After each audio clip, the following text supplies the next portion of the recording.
Hello મિત્રો, સ્વાગત છે તમારું ફરીથી એક નવા વિડીયોની અંદર. કે ઘણા બધા લોકો એમ કહે છે કે પબ્લિકમાં વિડીયો બનાવો, પણ પબ્લિકમાં વિડીયો બનાવવા જઈએ ને ભાઈ તો અમારે બધે મજાક ઉડાવે છે કે ફોન પણ સસ્તો, કપડાં પણ સારા નથી પહેરેલા, કેટલું બધું કહે છે. એટલે આ બધું સંભળાય નહીં, એટલે આમ જવાય નહીં ને આપણે ફોલોવર નથી લાગતા કરે આગળ વિડીયો બનાવવા જઈએ તો ભાઈ સપોર્ટ કરો યાર. છે એ વ્લોગ બનાવવાનું ચાલુ કર્યું છે પણ કોઈ સપોર્ટ નથી કરતું મિત્રો અમને, એટલે સપોર્ટ કરો મિત્રો અમને.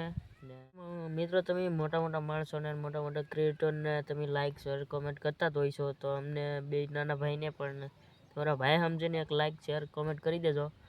અને એક સબસ્ક્રાઇબરથી અમને કેટલો આભાર તમારો, કેટલો મોટિવેશન મળે, એક સબસ્ક્રાઈબર તમારું મળે અને એક લાઈક મળે એનાથી. અમારી પાસે ભલે કપડાં સારા ન હોય કે ભલે ફોન નથી સારો, પણ અમે વિડીયો તો બનાવીશું. અને જ્યારે સમય આવે છે ને ત્યારે ફોન પણ સારો રહેવું, કપડાં પણ સારા રહેવું ને ગાડીઓમાં ગાડી પણ લેવું. સમય આવવા ગયો મિત્રો, તમે ખાલી બસ અત્યારે આ વિડીયોની અંદર એટલું જ થયું. વિડીયો ગમ્યો હોય તો લાઈક કરી દેજો, ચેનલમાં નવા આવ્યા હોય તો સબસ્ક્રાઈબ કરી દેજો. જય હિન્દ, જય ભારત.